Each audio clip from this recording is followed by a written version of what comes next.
Now, ahead of Game Week 10, I've asked my FPL experts for their top transfer recommendations, and in today's video, we're going to be going through their picks, and I'm going to give my honest feedback on whether or not I would buy the players they have recommended.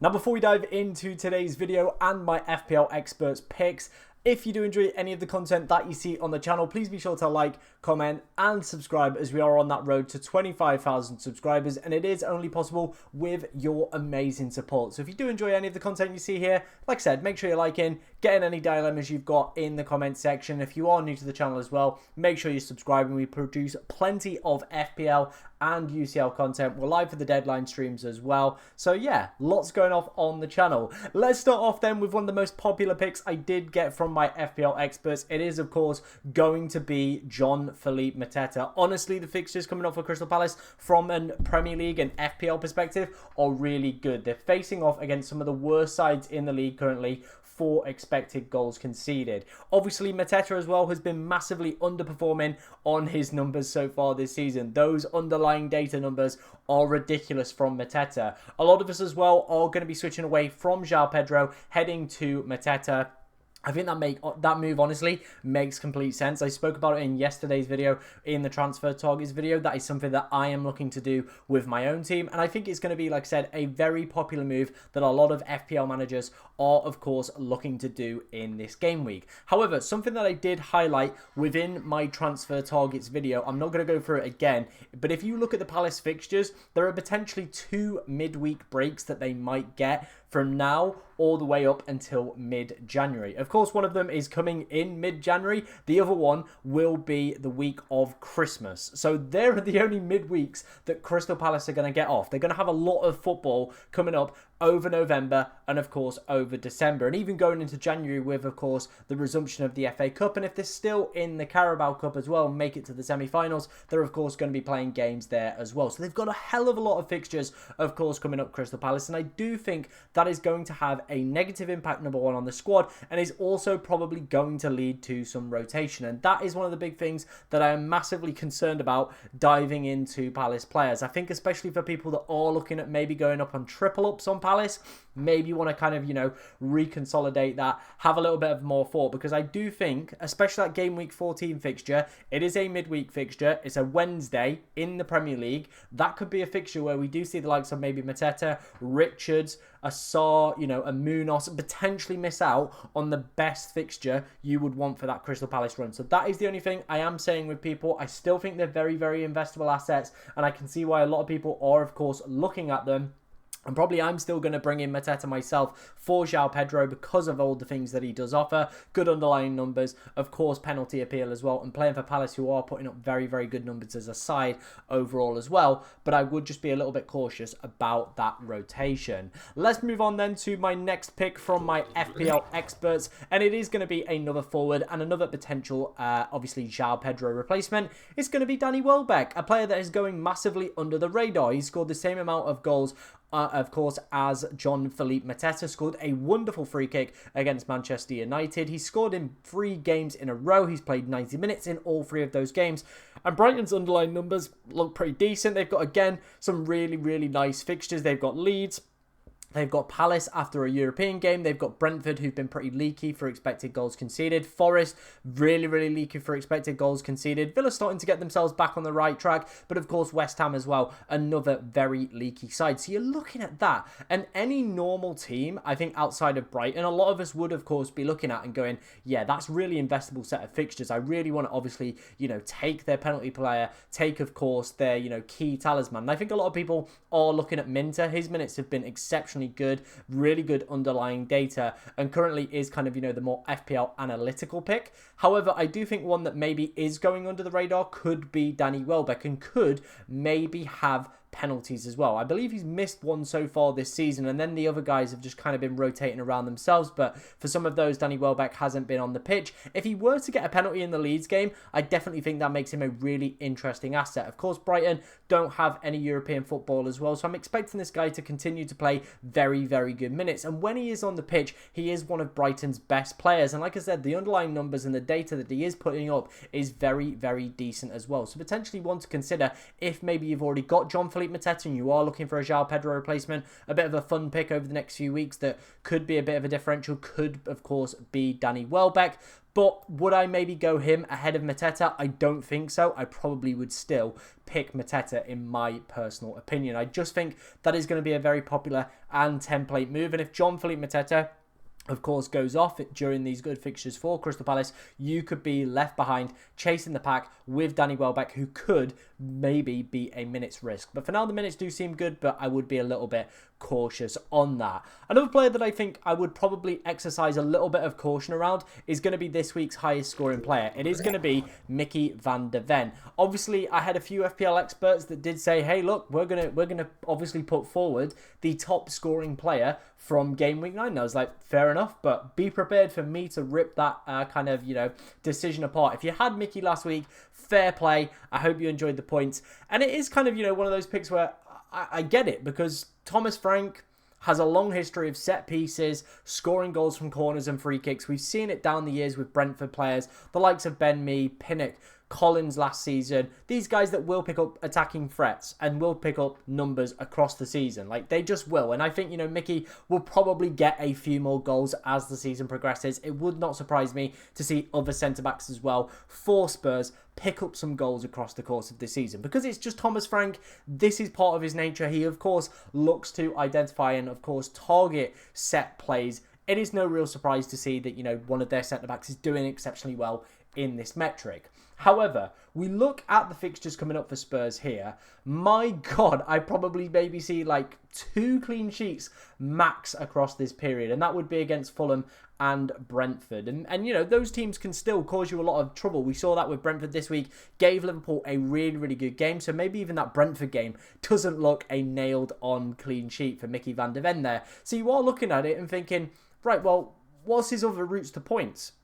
Defensive contributions, they ain't really a thing because he's only picked up 2 points from this metric, so he's only hit it once, and that was this game week where he just slivered to 10 defensive contributions. Every other week, he has not managed to hit the defensive contribution threshold. So trying to predict when these goals are going to happen could be really, really difficult to do, and that is why I probably would not hedge towards going for Van der Ven. I think if the Spurs fixtures were a lot more generous, maybe could be one to consider. However, when we've got some DEFCON beasts with better fixtures where they can hit ready kind of, steady score lines across the season, I think they're going to be the better picks than, of course, looking for a guy that is just going to, score from a few set pieces across the course of the season. However, to caveat that, this is his second double-digit haul that he's managed to hit. He hit a 14-pointer earlier in the season as well. So, he has that in his locker to go and get those big spikes, but trying to predict where those big spikes is going to come from is going to be very, very difficult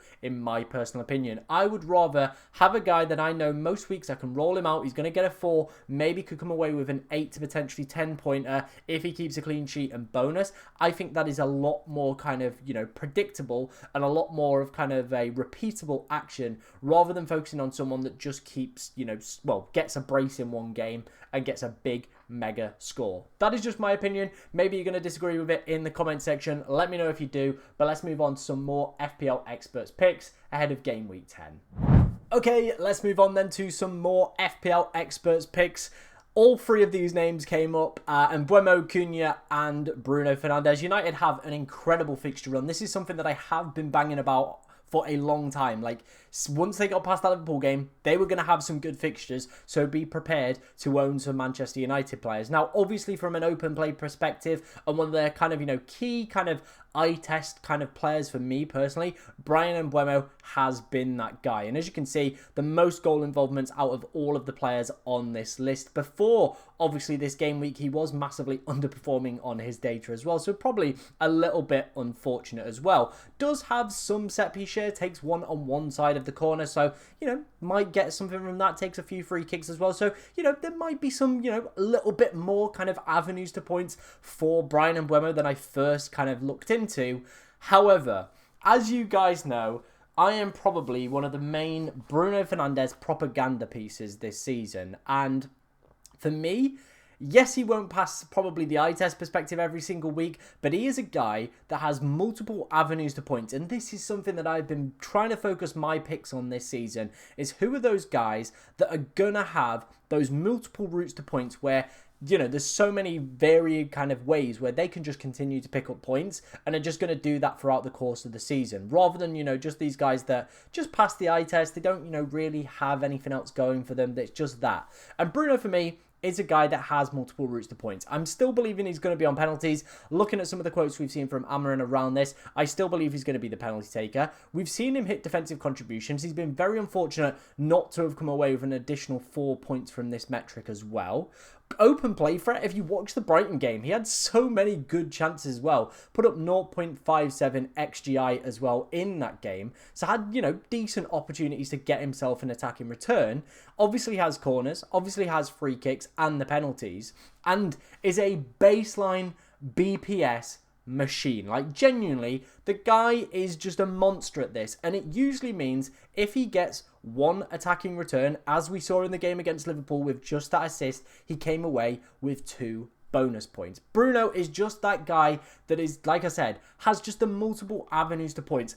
And would it surprise me at the end of the season to see these guys ridiculously close together, and Mbeumo and Fernandes? Probably not. But would I rather have a guy that just has the open play threat and some corners, or would I have a guy that has maybe less open play threat but has penalties, corners, free kicks, defensive contribution, and is a baseline BPS monster? Give me that guy every single day of the week. That is the guy that I, of course, would be looking to go for.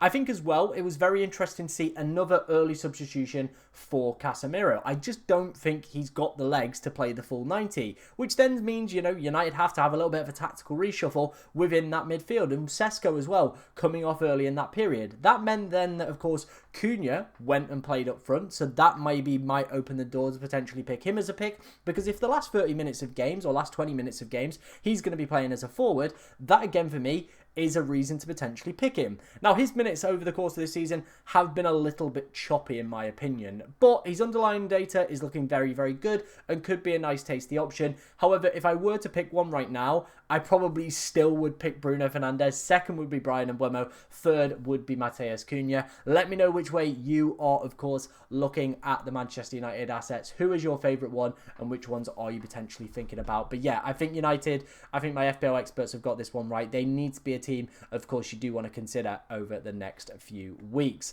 Let's continue then. Let's take a look at the defence, because I covered this in my transfer plans video, and when I asked my FPL experts, a lot of them were saying, you know, Gabriel, Timber, Raya, all of these names came to the forefront. So I think rather than just going through the players individually, I thought I would take a look at their defensive data. Now, this is from Fantasy Football Hub. As you can see here, we've got goals conceded, set play XG, clean sheets, expected goals conceded, XG from set plays, and big chances conceded. And I said in my transfer plans video, is there going to be a route right now where we've seen Gyökeres blank in 5 games, Saka an early substitution? Are we going to be sat here in a few weeks' time going, is now the time to go for the triple up in terms of Arsenal defence? Because as you can see, they've only conceded 3 goals. They've kept 6 clean sheets. Their underlying data for XG conceded is ridiculous. And their big chances conceded is only 5 so far this season. Second to that list, as you can see here, that includes all the teams that aren't on this list, by the way, is Newcastle and Leeds United, who are also on 10 big chance conceded. So the next second best defensive for that metric has got double the amount that Arsenal have got. I think we have to probably put it into context how good Arsenal are defensively right now. They are absolutely ridiculous, and I think we maybe need to have that conversation on looking at whether or not a triple up in terms of Arsenal defence is going to be a viable strategy for this year. If you haven't already, go and buy Gabriel, because the guy is an absolute machine. Very close to hitting defensive contributions yet again. That is something that he's added to his locker from last season. Of course, the set play threat. Honestly, the guy could have come away with a mega haul yet again. And then you're looking at this defensive data. You're looking at the way that Arsenal play. It is very much geared towards set plays. You can see that with their XG set play as well. All of this, to me, just makes Gabriel probably one of the most essential picks within the game right now. So if you haven't got him, go and get him. But I do think with so many of us, of course, are looking to go into Gabriel, we are going to then be left in a position with, and me personally, we are going to need to look at other routes to Arsenal defensive points, because just having one isn't going to be enough. So it's finding that second or potentially third defender. Raya, you're probably going to get a 2 or a 6. Realistically, Arsenal don't give up a lot of shots. He's probably not going to get any save points or probably going to get any bonus points either. So, you know, if you're looking for a steady 6 and probably a goalkeeper that you've not got to think about for the rest of the season, Raya's your man. But for 5.7, does seem a little bit steep. Timber seems like a very, very good option. But of course, there is maybe when the fixtures start to get a little bit more, busy around November, December with, of course, Champions League, might be a rotation risk. Saliba was the other one that I was thinking, yeah, 100%. But him going off early might maybe open the door up a little bit here for Maresca being a pick potentially as well. Like he's looked good. He's looked good. He's looked very comfortable. Arsenal haven't, been a worse defence with him in the side. So maybe if it's going to be a long-term injury out for Saliba potentially, at 5.4 million, could he be an option? These are all the things I think we've really, really got to consider over the next few weeks. Like I said, if you haven't already, go and buy Gabriel. I think 2 Arsenal defenders right now is really going to be the play going forward. 3 might also be a play in the next few weeks if these numbers continue to look absolutely insane. Let me know what you think of it down in the comment section below. Of course, if you've got any questions about your team as well, get them in as I'll try to answer as many as I possibly can. But thank you for watching today, ladies and gentlemen, and good luck in Game Week 10.